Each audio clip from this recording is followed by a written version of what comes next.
Nisa. Ya, Pak. Oke, ke bawah. Jadi kalau kita lihat, hampir semua teman-teman hasilnya sama nih kalau saya perhatikan. Hasil akhirnya Mbak lihat, Mbak. Akhir-akhirnya 1017 lah, kurang lebih hampir semua seperti itu, meskipun ada beberapa yang agak berbeda nih, ya kan? Ada yang 755, ada yang 1014 dan sebagainya ya. Nah, cuman saya mau mensoroti satu aja, 1017. Nah, 1017 ini saya mau tanya Mbak Nisa, untuk keuntungan developernya ini berapa persen dan diambil dari mana? Keuntungan developernya saya mengkalikan 15% ke ini, Pak, ke penerimaan penjualan. Oke, ya. Dan semua seperti itu. Nah, ya kan? Semua seperti itu nih. Nggak tahu nih, kompak banget ini kelas ini ya. Jadi, nah, berarti kompaknya ini nggak dengerin saya ngomong kemarin nih berarti ini ya. Jadi, kan ada dua kemungkinan ya terkait dengan besarnya keuntungan developer. Kalau keuntungan developer itu diambil dari biaya, ya, baik itu biaya pengembangan maupun biaya pembangunan, maka memang dia dihitung langsung. Seperti ini misalnya ya, misalnya 15% kali total jumlah biaya. Tapi kalau dia diambil dari penjualan, maka penjualan itu include sudah termasuk keuntungan developer gitu. Jadi kalau teman-teman ketika mendapat tawaran untuk membeli rumah-rumah kapling yang ada di perumahan-perumahan baru gitu ya, itu kan sudah ada daftar harganya gitu ya. Misalnya mau beli rumah tipe 45, harganya 1 M misalnya, maka nggak ditambah lagi ya, nggak ditambah lagi Pak, ini nanti masih ditambah lagi keuntungan developernya 10%, kan enggak gitu ya. Tapi 1 M itu sudah include di dalamnya adalah keuntungan developer. Nah, dalam kasus ini adalah 15%. Nah, cara menghitungnya, ya karena dia include di dalamnya, maka harus dikeluarkan. Ya, harus dikeluarkan. Cara mengeluarkannya itu adalah 15/115. Nah, kalau langsung dikalikan, berarti kan 15/100 nih. Kan gitu ya. Nah, makanya kita ngitungnya adalah 15/115. Coba rumusnya diubah, Mbak. Jadi 15 itu diperkan dulu. Itu kan 15%. Nah, 15 per bagian dalam kurung 100% ditambah E68 berarti. E68 berarti. Ditambah 15%-nya, ditambah yang itu. Ditambah rumus itu. Nah, itu. Oke, kan? Kurung tutup. Nah, baru dikali total penjualan. Oke, enter. Nah, itu dikunci dulu ya, yang E68 dalam kurungnya. Biar kalau digeser nggak berubah. Nah, oke. Nah, geser ke kanan. Nah, berapa hasilnya? 1043. Jadi semua salah. Ya. Iya, nggak ada yang benar ini satu kelas. 1017, 755, dan cara menghitung keuntungan developernya semua salah ya. Nah, jadi kesimpulannya adalah semuanya salah. Dan saya nggak tahu ini kuis tadi apakah juga seperti ini. Semuanya salah atau ada yang model hitung keuntungan developernya 15/115. Kalau tadi kan 20 mungkin ya. 20/120. Ada yang begitu? Nggak ada ya. Oke, selamat ya. Selamat semuanya. Berarti semua salah. Ya, itu aja ya, teman-teman. Saya kira kalau yang lain oke, udah benar semua tuh. Nanti yang nilainya hasil kalkulasi perhitungannya di luar 117 berarti salahnya double. Nah, salahnya berarti double. Berarti keuntungan developernya sudah pasti salah. Ya, kemudian yang lainnya ada yang salah juga. Cuman saya nggak mau ngecek tuh, sudah jelas berarti ada yang salah. Nanti yang di luar 117 silakan dicek kembali ya, dan ngikutin yang 117 tapi keuntungan developernya sudah diganti seperti punyanya Mbak Nisa ini gitu ya. Oke, itu saya kira clear semua ya cara menghitungnya. Tinggal nanti teman-teman menyesuaikan Excel-nya saja. Nah, saya kira itu sih ya untuk yang penugasan kemarin ya. Selanjutnya mungkin Izin kita bertanya, Pak. monggo silahkan. Terkait juga sini, Pak. Saya juga bukan 1017, Pak, karena kesalahan saya mungkin ada di bagian biaya, Pak, yang mana biaya pematangan tanah saya kalikan dengan kan di situ soalnya kan total luas tanahnya itu kan 150 meter persegi ya, Pak. Itu semuanya termasuk dengan tanah lingkungan atau tanah untuk taman. Nah, di sini saya kalikan biaya pematangan tanah per meter dikalikan dengan luas kaflingan saja, Pak. Jadi saya kalikan bukan dengan 150.000 meter persegi, tetapi saya kalikan dengan bentar ya, pokoknya dengan luas lahan yang hanya khusus kaflingan saja, Pak. Saya kira untuk pematangan tanah itu hanya termasuk ke ini, Pak, untuk kaflingan saja, Pak. Iya, jadi untuk pematangan itu kan semuanya. Jadi konsep semuanya ya. Jadi konsep dalam LDA ini kan pertama tentunya tanah itu dimatangkan semuanya. Ya, kalau misalnya biaya pematangan itu adalah misalnya 150.000 ya 150.000 kali total luas tanahnya. Ya kan, nggak mungkin ya kita mau membuat kawasan perumahan tetapi yang dibereskan cuma kapling-kaplingnya, yang lainnya masih hutan, kan nggak mungkin. Nah, nggak mungkin ya. Jadi semua pasti diratakan sehingga biaya pematangan itu dibebankan kepada semua luas lahan itu. Gitu ya Mas Arnal ya. Baik, Pak. Pak, terima kasih, Pak. Pak izin silahkan. bertanya juga, Pak. Boleh silahkan. Oke, Dava, Pak, terkait itu, Pak, terkait biaya juga. Saya nggak di 1.017.000 karena itu, Pak, karena saya mikirnya biaya umum administrasi dan gaji itu belum biaya PBB, sehingga saya ada asumsi untuk menghitung PBB-nya lagi gitu, Pak. Nah, terus gini, Pak, saya pengen tanyakan itu bagaimana sih, Pak, semisal apabila di soal itu sudah diketahui nih biaya umum administrasi dan gaji, tetapi di soal itu masih mencantumkan misalnya NJOP bumi sekian. Nah, gitu bagaimana kita bisa membedakan antara biaya umum administrasi dan gaji yang sudah dimasukkan PBB dengan yang belum, Pak? Oke, jadi begini ya. Kalau ini bukan kasus fakta ya, ini kasus case dalam belajar untuk studi kasus ini terkait soal gitu kan. Jadi informasi biaya itu ikutin apa yang tercantum di dalam soal itu, kan? Jadi kalau biaya umum administrasi dan gaji, ini kan, kemudian ada lagi akun pajak, gitu ya, PBB dan sebagainya, berarti biaya umum administrasi itu di luar pajak, gitu, sehingga dia dimunculkan sendiri, kecuali ada informasi tambahan yang menyatakan bahwa dalam biaya umum administrasi ke gaji di dalamnya termasuk PBB misalnya, seperti itu ya. Jadi kalau dia tidak dijelaskan, ya berarti ikut dihitung dengan akun sendiri, berarti biaya-biayanya itu nanti termasuk ada biaya umum administrasi, ya, ada PBB, begitu. Jadi dipisahkan kalau memang kasusnya seperti itu. Itu Mas Dava. Oke, Pak, baik, Pak. Terima kasih. Oke. Ada lagi yang mau ditanyakan? Oke ya. Izin Pak. Silakan. Siapa nih?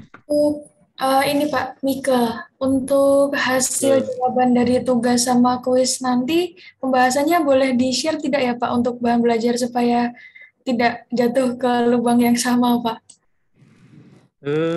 Untuk pembahasan yang ini ya, yang apa tuh? Apa sih istilahnya? Penugasan. Saya kira kalau itu kan sama ya, sama punya Mbak Anissa itu. Jadi konsepnya sama seperti Mbak Anissa. Jadi kalau mau dipakai format model Mbak Anissa, monggo silahkan, nggak apa-apa. Tapi kalau teman-teman punya format sendiri, ya kan dengan hasil yang sama, ya nggak apa-apa dipakai juga begitu. Intinya kan kita melihatnya nilai akhirnya ya, nilai akhirnya per meternya berapa. Kalau cara mengerjakannya kan tergantung selera teman-teman. Dan saya tidak melihat proses di dalamnya, karena kan banyak cara untuk menghitung kalau kita pakai Excel itu. Versi teman-teman saya kira saya lihat juga dalam mengerjakannya macam-macam itu. Ya, ada yang jadi satu, ada yang dipisah-pisah, ya, nggak ada masalah itu cara kalau ngomongin cara mengerjakannya. Oke? Baik, terima kasih. Ya, kalau untuk yang apa? Yang kuis nanti coba saya cek dulu. Ya, nanti kalau ada yang benar, nanti saya share yang benar punya siapa. Ya, bisa dijadikan referensi. Kalau tidak ada yang benar, mungkin salah tadi, ya mungkin itu tadi, ya punya si A tapi dirubah persen untuk cara ngambil keuntungan developer saja. Misalnya seperti itu ya nanti ya, selesai cek.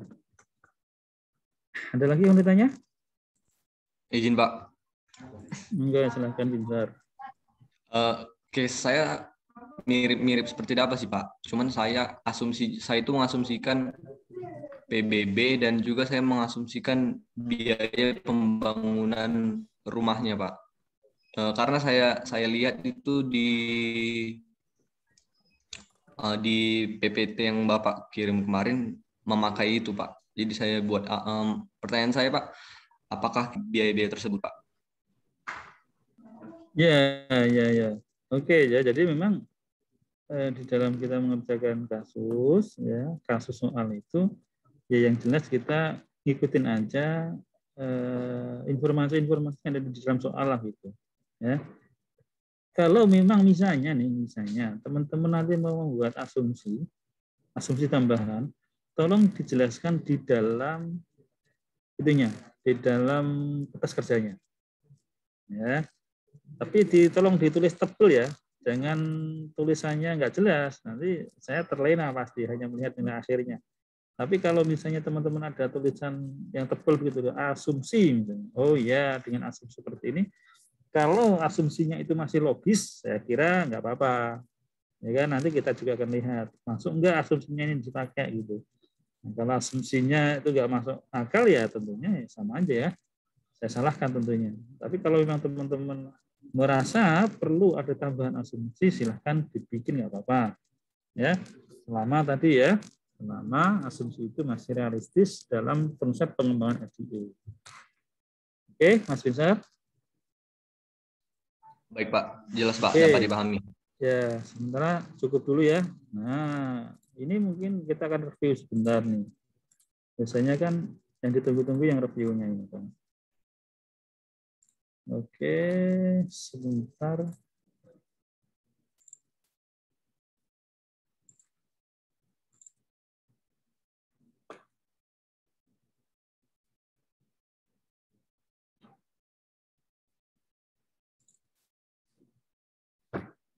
Oke, teman-teman, nanti ujiannya itu ada tiga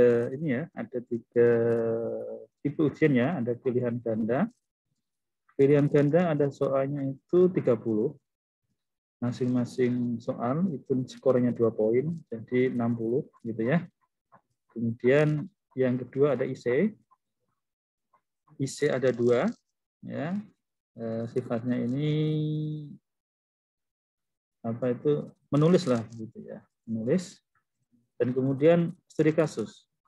Studi kasus ini diminta mengerjakan 1 dari 2 case yang diberikan. Ya. 1 case terkait LDA, 1 case terkait dengan DKPB, menghitung bangunan. Ya.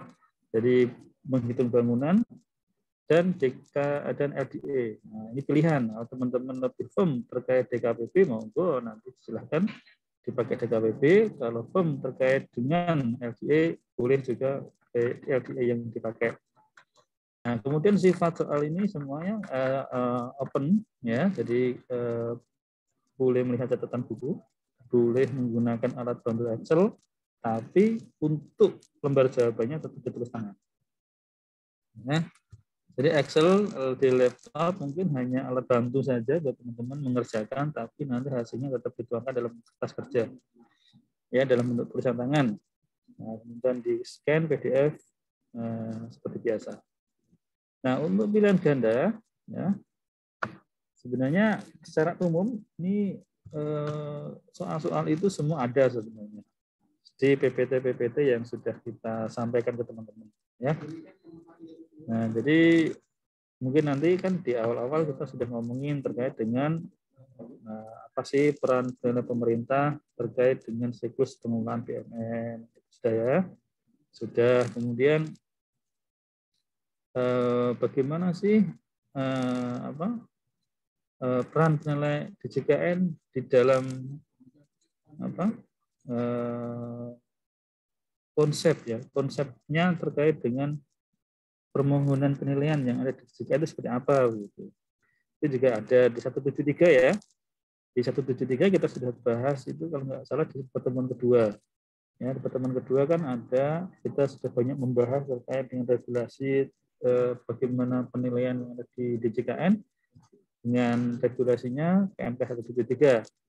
Ya, di antara tadi bagaimana mekanisme permohonan, ya, bagaimana kemudian pada saat survei lapangan, ya, dokumen-dokumen apa yang harus disiapkan, ya, dan harus dibuat setelah selesai melakukan survei lapangan, ya kan, itu ada semua. Kemudian terkait dengan laporan penilaian, ini ada juga jangka waktunya, ya kan, pelajari silahkan. Kan banyak itu jangka waktunya sesuai dengan jenis-jenis laporannya, gitu ya. Nah, kemudian tahapan-tahapan apa sih di dalam proses penyusunan laporan penilaian yang biasa dilalui oleh teman-teman di DJKN? Nah, itu kan mulai dari penugasan dan sebagainya sampai akhirnya terakhir ada namanya kendali mutu dan sebagainya. Nah, itu prosesnya silahkan dibaca. Kemudian dalam rangka peningkatan kualitas di 173 juga dikenal ada namanya kaji ulang. Nah, konsep kaji ulang itu seperti apa? Nah, silahkan dibaca. Nah, kemudian terkait dengan mekanisme perbantuan, ya kan? Gimana kalau kekurangan SDM dan sebagainya. Nah, ini juga ada di 173. Kemudian ada tahapan dalam kegiatan penilaian itu ekspos laporan penilaian. Nah, ekspos laporan penilaian itu ngomongnya adalah itu tadi, ya, kegiatan yang harus dilakukan oleh seorang penilai untuk mempertanggungjawabkan hasil pekerjaannya kepada orang lain, kan? Bagaimana mekanismenya dan sebagainya. Itu. Kemudian jenis-jenis BUMN. Nah, ini juga teman-teman saya kira di materi ada, ini kan barang negara itu apa aja jenis-jenisnya, gitu ya. Kemudian terkait DKPB. Nah, terkait DKPB kemarin kita sudah belajar asumsi-asumsi. Nah, kan tolong dibaca. Asumsi-asumsi yang ada di DKPB itu kan banyak tuh, misalnya asumsi untuk apa tuh, ketebalan dinding itu berapa, kan gitu ya, asumsi untuk tinggi dinding berapa, kemudian asumsi apa, dan banyak lagi lah. Nanti silakan teman-teman baca sendiri tuh nanti ya terkait asumsi-asumsi itu. Nah, kemudian oke, banyak di asumsi-asumsi itu, ya, beberapa soal itu membahas terkait asumsi. Nah, kemudian terkait dengan survei, ya, survei juga sudah kita bahas terkait dengan mekanisme penyusunan DKPB, ya, mekanisme penyusunan DKPB itu seperti apa, ya, bagaimana kalau materialnya tidak ada, nah, apa langkah-langkah apa yang akan diambil, kan begitu ya. Kemudian siapa yang melakukan, berapa lama, nah itu prosesnya sudah ada semua. Oke, kemudian teman-teman nanti di DKPB sendiri itu kan ada komponen-komponen, ya, komponen di daftar DKPB-nya ya yang satu lembar. Nah, itu diplototin secara garis besar. Nah, gitu ya. Secara garis diplototin, oh apa saja sih komponen-komponen yang ada di KPB itu, gitu. Tidak perlu dihafal, cukup mungkin di apa bahasanya, diidentifikasi aja ya. Oh, poin-poinnya tadi dari ini, gitu ya. Nah, kemudian terkait dengan LDA, ya, sudah kita bahas juga. Kemudian dengan ATF, ya, metode ATF itu digunakan untuk apa saja dan apa sih caranya bagaimana, gitu ya. Itu kemudian kemarin juga kita sudah bahas ada beberapa teknik penilaian terkait tanah. Ini kan sudah saya jelaskan semuanya, itu ada alokasi, ada ekstraksi, ada penyiksaan lahan dan sebagainya, termasuk RDA ya. Nah itu. Kemudian ada beberapa sedikit ya hitung-hitungan hitung-hitungan ringkas lah ya, gitu. Sederhana kalau menurut saya. Ya. Kemudian tingkat kapitalisasi. Nah, kita kemarin sudah saya sampaikan di sesi terkait dengan apa itu salah satu teknik, ya, salah satu teknik di ACC itu adalah menentukan, salah satu teknik di dalam ATF, ya kan, itu kan ada bagaimana cara menentukan kapitalisasi. Nah, gimana caranya untuk ATF itu seperti apa? Oke, itu saya kira ya terkait dengan multiple choice-nya. Kemudian terkait esainya. Ya, esainya prinsipnya teman-teman nanti pelajari lebih fokus ke ATF ya dan LDA. Nah, itu ya untuk soal esainya. Karena ini kan sifatnya open, ya kan? Jadi mungkin yang perlu diperhatikan ya karena ini diminta menjelaskan gitu ya. Jadi dijelaskan dengan bahasa sendiri. Nah, itu nanti terkait dengan ATF dan LDA. Oke, terkait studi kasus tadi sudah disampaikan. Ya, jadi saya kira itu teman-teman yang bisa kita review pada kesempatan kali ini. Ya, mudah-mudahan teman-teman nanti semua bisa mengerjakan dengan lancar dan mendapat hasil yang maksimal. Oke, demikian ya yang bisa saya sampaikan sebelum saya tutup. Ada yang mau ditanyakan? Satu penanya. Oke, kalau nggak ada, clear. Berarti minggu depan, 2 minggu depan teman-teman ujian ya. 2 minggu depan ujian. Berarti kemudian kita akan lanjutkan diskusi kita, pertemuan kita setelah teman-teman ujian tengah semester. Oke, dari saya sementara itu dulu ya. Semoga teman-teman lancar ujian UTS-nya, ya, tidak hanya materi mata kuliah yang saya ajar, tapi semuanya mudah-mudahan diberikan kemudahan dan kelancaran. Jadi saya cukup sekian dulu. Terima kasih semuanya atas atensinya. Kita ketemu lagi minggu depan. Selamat pagi. Assalamualaikum warahmatullahi wabarakatuh. Waalaikumsalam. Assalamualaikum warahmatullahi wabarakatuh. Terima kasih Pak. Terima kasih Pak.